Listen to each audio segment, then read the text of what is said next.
ሰላምን ጥዕናን ንኹልኹም ተኸታተልተይ ይኹን እንዳበልኩ ናብ ናይ ለማዓንቲ መደበይ ከኣትው ኣብ ናይ ለማዓንቲ መደበይ ከምቲ ልሙድ ንኣኹም ንተኸታተልተይ የምህር እዩ ኢለ ዝሓሰብክዎ መደብ ሒዘልኩም መፅእ ኣለኹ። ናይ ለማዓንቲ መደበይ ዘልዕሎ ምስ ስልክን ኮምፒተርን ዝበዝሐ ግዜ ተሕልፉ እንተኮይንኩም ምስ እዚ ተታሒዝኩም ክትገብርዎም ዘለኩም 8 ኣገደስቲ ነገራት ክሕብረልኩም እየ።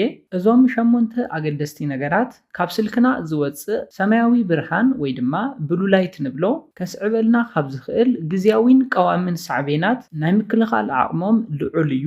ስለዝኾነ እዞም 8 ኣገደስቲ ነገራት ንክትሰምዑ እስካብ ናይ መደበይ ፍጻመ ሓቢርኩም ንጽንሑ። ነዚ ቻነል ሓደሽቲ ዝኾንኩም ሰብስክራይብ ብምግባርን ነታ ናይ ደወል ምልክት ሓንቲ ሻዕ ብምንካእን ዝተፈላለዩ ናይ ጾታዊ ርክብ፣ ናይ ጥዕና ከምኡውን ናይ ሓዳርን ናይ ፍቕርን ሂወት ኢንፎርሜሽን ትረኽብሉ ቻነል ስድራ ንኽትኮኑ ብኽብሪ ንሓትት። መደብና ናብ ብዙሓት ሰባት በፂሑ ብዙሓት ሰባት ትምህርቲ ንኽወስድሉ ላይክ ጌርኩም ጀምርዎ።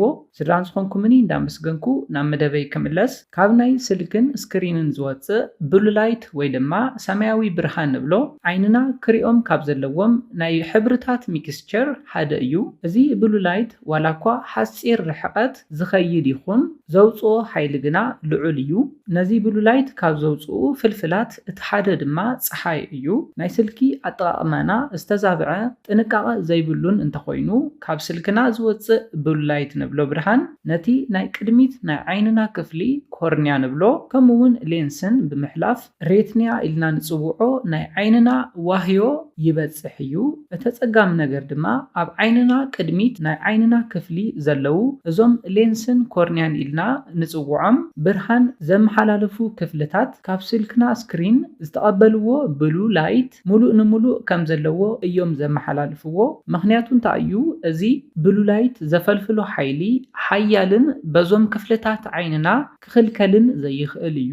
ሬትና ኢልና ዝፀዋዕናዮ ናይ ዓይንና ክፋል ንብሉ ላይት ተቐቢሉ ኣብ ውሽጡ ብዘለው ፎቶ ሪሴፕተርስ ወይ ድማ ንብርሃን ተቐቢሎም ናብ ስእሊ ትርጓመ ዝህብዎ ትርጓመ ሂቦም ናብ ኤሌክትሪካል ሲግናል ናብ ዝቕይሩ ተቐበልቲ ወይ ድማ ሪሴፕተርስ ንዝመፀ ብርሃን ናይ ስእሊ ትርጓመ ንኽረክብ ብኦፕቲክ ነርቭ ናብ ኣእምሮና ይልእኽዎ እዮም። እንታይ ደኣ እዚ ብሉ ላይት ብተደጋጋሚ ኣብዚ ሬትና ኢልና ንፅውዖ ንዓይንና ዋህዮ ኣብ ዝበፅሐሉ ግዜ ካብ ግዝያዊ እስካብ ቀዋሚ ሳዕቤን ከብፀሐልና ይኽእል እዩ።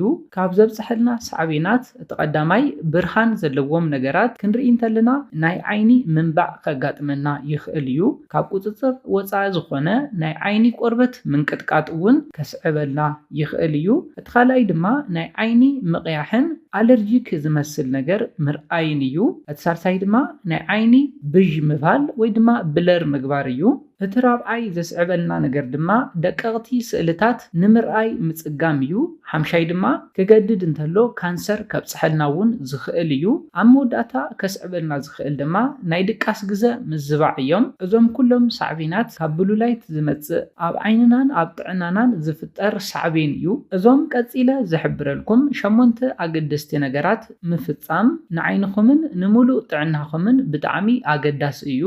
እቲ ቀዳማይ ንሪኦ ክንፍፅሞ ዘለና ነገር ድማ ኣብ ፀልማት ስልኪ ይኹን ኮምፒተር ዘይምጥቃም እዩ። ኣብ ብርሃን ዘይብሉ ቦታ ፒውፒል ኢልና ንፅውዖ ፀሊም ክፋል ዓይንና ስፍሕ ይብል እዩ።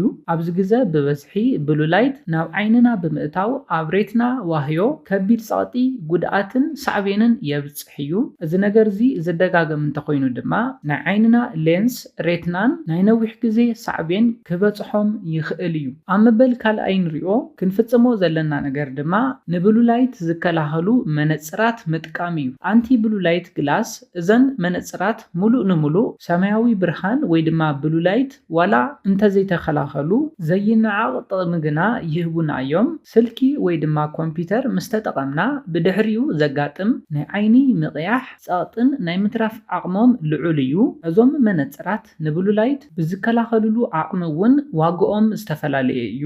ስለዚ እዞም ናይ ብሉ ላይት መከላኸሊ መነጽራት ውን ክትጥቀመለኩም ኣብ መበል ሳልሳይ ንሪኦ ክንፍጽሞ ዘለና ነገር ድማ ኣብ ሓደ መዓልቲ ክንረኽቦ ዘለና እኹል ድቃስ ምርካብ እዩ።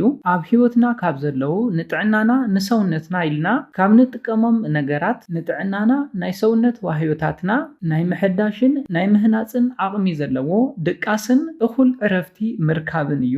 ኤክሰርሳይዝ ምግባርን ምግብን ልዑል ጥቕሚ ዋላ እንተሃለዎም ብድቃስን ብእኹል በዝሒ ዕረፍትን እንተዘይተደጊፎም ግና ጥቕሚ ኣይህልዎምን። እኹል ድቃስን ዕረፍትን ምርካብ ንዓይንና እዞም ቀፂለ ዝሕብረልኩም ጥቕምታት ይህበና እዩ። ቀዳማይ ንዓይንና ቆርበት ምንቅጥቃጥን ጸቕጥን ብምቕናስ ናብ ኮርንያ እኹል ፈሳሲ በዝሒ ንክህሉ ብምግባር ንዓይኒ ምድራቕ ናይ ምቅላዕ ዕድልና እውን የቕንሶ እዩ። እቲ ካልኣይ ንሪኦ እኹል ድቃስን ዕረፍትን ምርካብ ንዓይንና ዝህበና ጥቕሚ ድማ ናይ ዓይንና ዋህዮታት ንክሕደሹን ንክህነፁን ዕድል ዝፈጥር እዩ።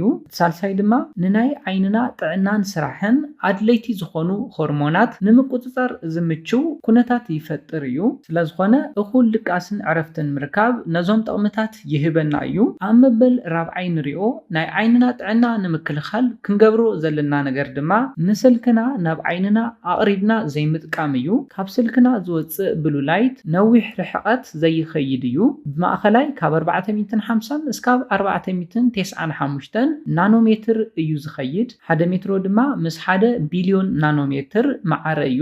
ስለዝኾነ ንስልክና ካብ ዓይንና ኣርሒቕና ምጥቃም ካብ ስልክና ዝወፅእ ብሉ ላይት ከብፅሐልና ካብ ዝኽእል ሳዕቤን ንምቕናስ ንምክልኻል ናይ ባዕሉ ጥቕሚ ይህበና እዩ። ካብዚ ብተወሳኺ ስልኪ ተጠቒምና ምስ ወዳእና ንዘጋጥመና ናይ ዓይኒ ጸቕጢ ንዓይኒ ምቕያሕን ብንእሽተዩ ዝከላኸለልና እውን እዩ። ኣብ መበል ሓምሻይ ንሪኦ ክንገብሮ ዘለና ነገር ድማ በቢ 20 ደቂቕ ን20 ሰከንድ ኣብ 7 ሜትሮ ርሕቐት ንዘሎ ነገር ምርኣይ እዩ። እዚ ልምዲ እዚ ብስራሕን ብዝተፈላለዩ ምኽንያታትን ንነዊሕ ሰዓታት ንስልክናን ንኮምፒውተርን ንጥቀም እንተኮይንና እዚ ዓይነት ናይ ስልኪ ኣጠቓቕማ ልምዲ ኣብ ናይ ዓይንና ዋህዮ ዝፈጥሮ ጸቕጢ ብንእሽተዩ ክከላኸለልና ዝኽእል እውን እዩ። ኣብ መበል ሻድሻይ ንሪኦ ንዓይንና ጥዕና ንምክልኻል ክንፍጽሞ ዘለና ነገር ድማ ናይ ስልክና ብርሃንን ሴቲንግን ምትዕርራይ እዩ።